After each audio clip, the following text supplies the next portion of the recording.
As anyone who's ever listened already knows, I started using heroin in earnest in 1994. For most of the years that followed, heroin was heroin. You roughly knew what you were getting. There were bad batches. There were cuts of baby laxative. Occasionally, some psycho would use pig dewormer and cause a rash of, rashes or really gross infections. There were dangerous nights, and there were definitely occasional deaths.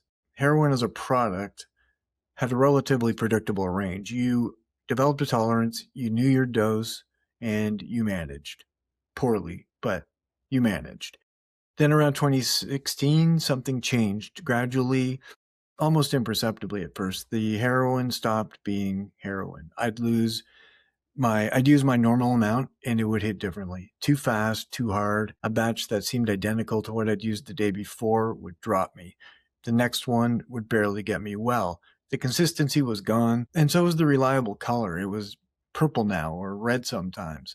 The ceiling of the experience stopped existing, and I found out eventually that I wasn't using heroin anymore. I was using fentanyl. The drug had been placed in the supply while I was still using it without my knowledge or my consent. The market upgraded itself. Cheaper, deadlier. People I knew in that transition period died, not because they used more than usual, because what they were using was no longer what they were actually using, and nobody told them. This episode is about what I saw during that transition and what's come since.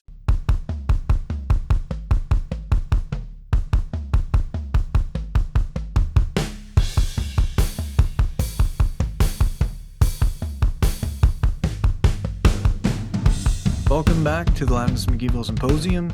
If you've ever yelled 6 up, you're among friends here, or if your loved one has or are struggling with addiction, or you're just curious about how people can fit so much stuff into a single shopping cart, please subscribe to my YouTube channel or hit the follow button wherever you get your podcast fix. Paul Jensen synthesized fentanyl in 1960. Medical use began in 1968. For decades, it was just a hospital drug used in surgical anesthesia and pain patches for cancer patients, in highly controlled clinical settings where its extraordinary potency was manageable because dosing was precise and monitoring was constant. Fentanyl is 100 times more potent than morphine, 50 times more potent than heroin, and let me tell you, heroin is plenty potent. A lethal dose of Fenty is measured in micrograms, millionths of a gram. An amount you can't see with the naked eye, an amount that fits on the tip of a pencil, and it can kill you, and will. The illicit fentanyl market developed in the 2000s, but it was the reformulation of OxyContin in 2010 when Purdue changed the formula to make it abuse deterrent, called it OxyNeo, and turned into a frustrating gum if you tried to cook it.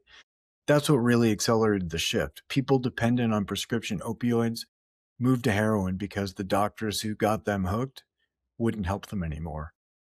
And traffickers discovered something. Fentanyl was cheaper to produce, easier to ship, and dramatically more potent and addictive than heroin. A small quantity of fentanyl could be mixed into a much larger quantity of heroin, increase its apparent potency, cut production costs, and make it more addictive to ensure repeat customers. Unfortunately, it killed many of them. I want anyone who's using, if there's any of them listening, to hear this. Dealers don't give a shit if you live or die. There will always be a customer to replace you. Anyone who sells you something that is going to kill you or is willing to watch you suffer because you're $5 short or whatever ain't your friend. So by 2013, fentanyl-related overdose deaths were climbing. By 2016, fentanyl was in the supply across North America. By 2016, I noticed it in my city, and by 2017, it had effectively replaced heroin. And that's true for most major markets. People were still calling it heroin, or down, or pants, or horse, but it wasn't heroin anymore. Between 70 and 80% of overdose deaths in the United States now involve fentanyl, and that's crazy. In 2022, opioids killed 81,806 Americans. That's a small city, and most of those deaths involve fentanyl. According to a 2023 report, the increase in deaths is primarily due to fentanyl. One of the most dangerous developments in the fentanyl era is the counterfeit pill, green meanies or biker oxys.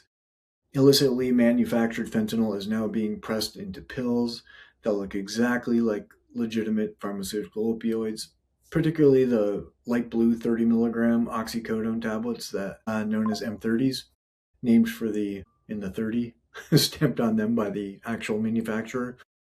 The fakes look identical. They're indistinguishable by sight. The difference is that a real M30 contains a precise, consistent dose of oxycodone. A fake M30 contains an unknown quantity of fentanyl mixed in a tub in an isolated trailer, probably somewhere in the Appalachians or maybe in the wilderness of British Columbia.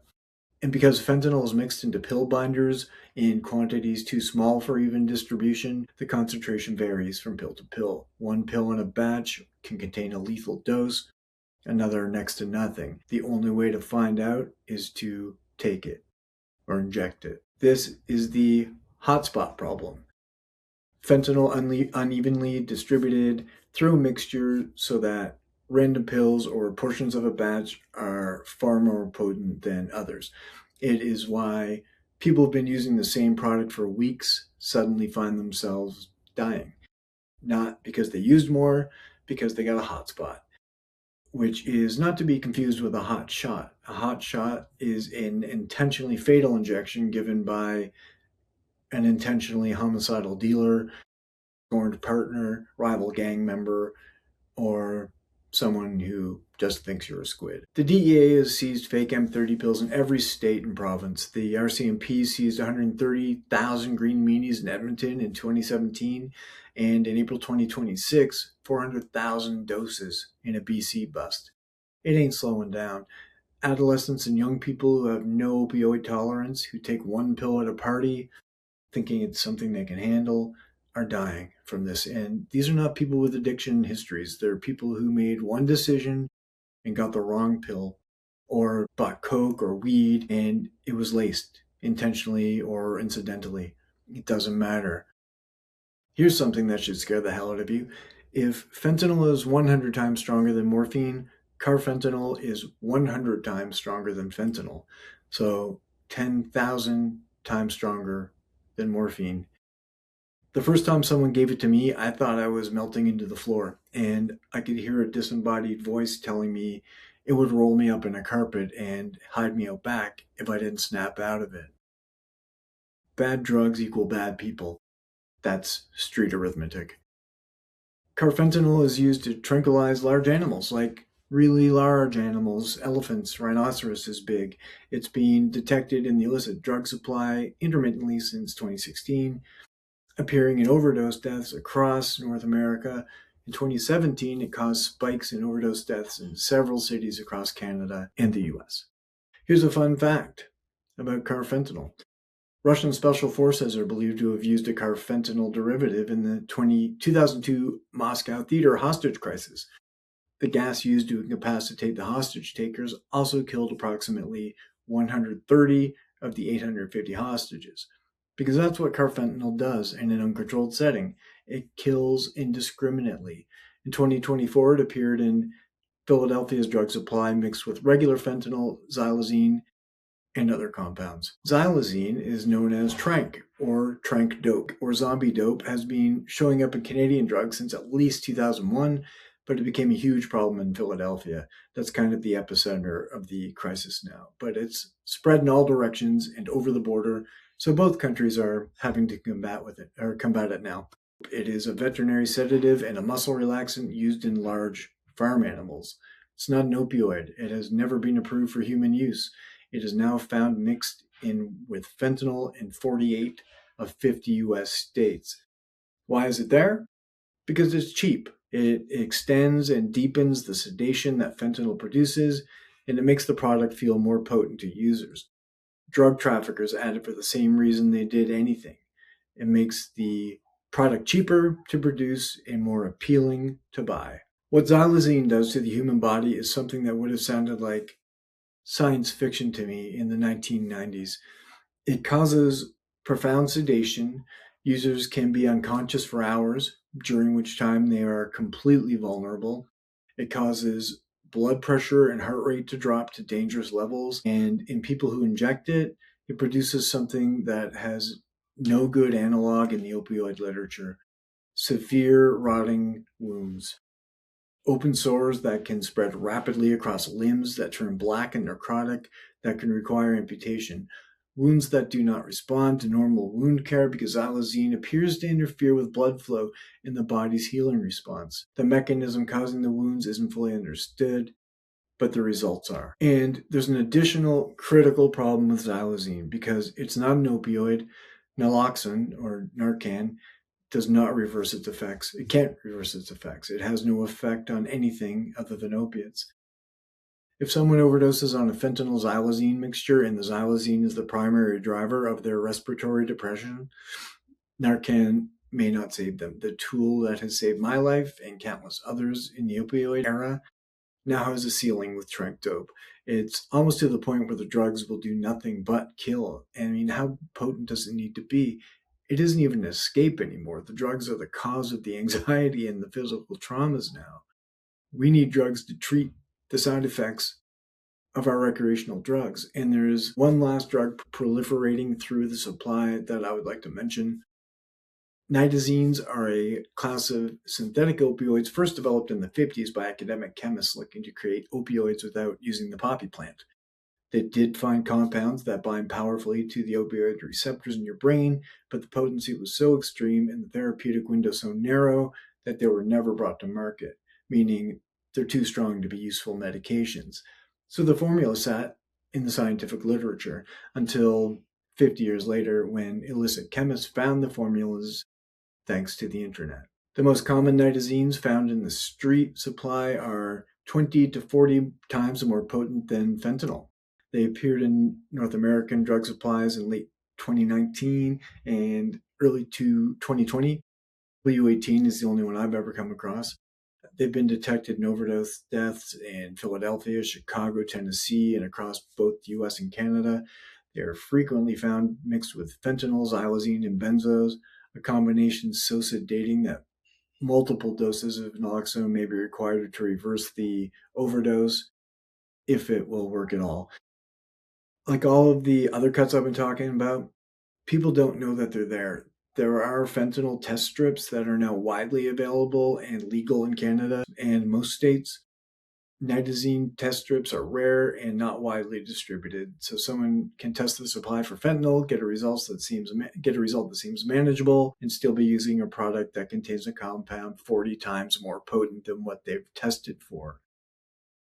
A toxicologist at Rush Medical Center in Chicago described what's in a typical street sample from both countries now: a little bit of heroin, a little bit of fentanyl, a little bit of metronidazine, a little bit of cocaine, a little bit of sedatives, a little bit of crushed pharmaceuticals, a garbage bag of drugs. And that is what the supply is: a garbage bag of drugs, assembled by people whose only concern is money and whose education is minimal. And that is true of almost all drugs on the street.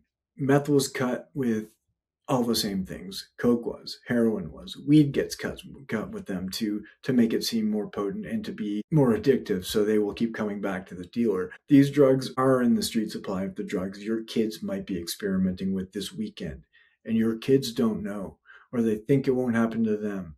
They won't be the ones who get the hot spot or the carfentanil in their hoot of the pipe. So I want to speak plainly about what this means for people who are still using or who are thinking about using. When I was using heroin in the 90s and the earlier 2000s, there was a certain dark logic to the dependency. You know, I knew my tolerance, I knew my source mostly. Purdue may be murderers, but they did have a consistent measurement in their weapons. I give them that. I could manage badly, destructively, at enormous cost, but I could manage in a way that allowed me to survive between mostly chaos and misery. But the fentanyl supply does not allow for that. The variability is too extreme, the potency is too high, the adulterants or the cuts are too unpredictable. There's no such thing as managing your fentanyl use the way you used to be able to manage your heroin use, because you don't know what you're using. You cannot titrate or figure out the strength of a consistent dose if the dose is unknown. There's no product consistency in a market with no regulatory oversight, selling compounds of increasing lethality to people whose bodies are already dependent and who have no safe exit from the life without support that isn't being offered anyway because governments are too busy catering to the people who don't need help, people like the Sacklers. By the time I got fentanyl, or it got to me, my tolerance levels for drugs was off the charts. But as soon as it was introduced, I started dropping regularly. My heart stopped and I ended up in the cardiac unit for a week. Getting Narcan started feeling like a certainty, and getting Narcan or naloxone sucks really, really bad. It puts you into maximum withdrawals in 2 minutes. Just a nightmare. But thank God for it and for the people who administered it to me. If any of you happen to hear this, thank you. The overdose deaths we are counting are not primarily the result of people deciding to use more. They're the result of people using what they always used in a supply that has become a different product without warning. I got out, not because I was stronger or smarter or more deserving of survival than the people who didn't get out. I got out because I had enough attempts, enough time, enough support, enough luck, and eventually in March of 2024, enough reason. The people still inside deserve all of the same chances that I got. And in the next episode I will talk about how to build yourself or your loved one that chance. Thanks for tuning in. Please remember to subscribe or follow if you're listening to the podcast, wherever you're listening to your podcast. And I'll see you next time.